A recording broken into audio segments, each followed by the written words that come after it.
Bismillahirrahmanirrahim. Assalamu alaikum. Write a program to convert Fahrenheit temperature into Celsius temperature. The Fahrenheit temperature should be input from the keyboard at the runtime. तो जब ये कहा गया कि Fahrenheit temperature keyboard से enter करेंगे eight run time, इसका मतलब है कौन सा फंक्शन इस्तेमाल करेंगे, सी इन।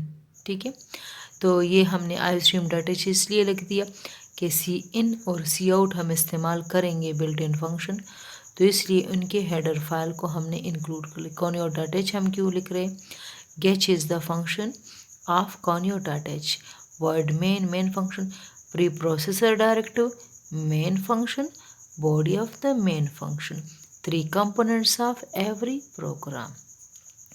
अब हमें चाहिए वेरिएबल, एक तो कीबोर्ड से जो डेटा हम इंटर करेंगे उसके लिए फ़ारेनहाइट, और दूसरा जो हम उसको कन्वर्ट करेंगे सेल्सियस में, तो एक कन्वर्जन के बाद रिज़ल्ट के लिए और एक फ़ारेनहाइट टेम्परेचर के लिए। तो फ़ारेनहाइट टेम्परेचर के लिए ये हमने डिक्लेयर किया, और सी टेम मतलब जब रिज़ल्ट आएगा इसकी जगह आप ए भी लिख सकते हैं, लेकिन मीनिंगफुल वेरिएबल का नाम रखा करें। अब please input cout double quotes, याद रखिए डबल कोट्स में हम जो चीज़ भी लिखते हैं हो बहू वही चीज़ डिस्प्ले होती है। तो please input a value for Fahrenheit temperature, cin input function है। जब हम टेम्परेचर इंटर कर लेंगे तो किस चीज़ में वो स्टोर होगा, एफ टेम में।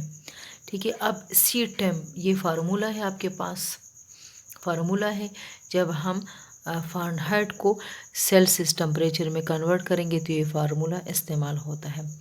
तो ज़ाहिर है जब कीबोर्ड से हमने डेटा इंटर कर लिया तो वो इसमें स्टोर हुआ।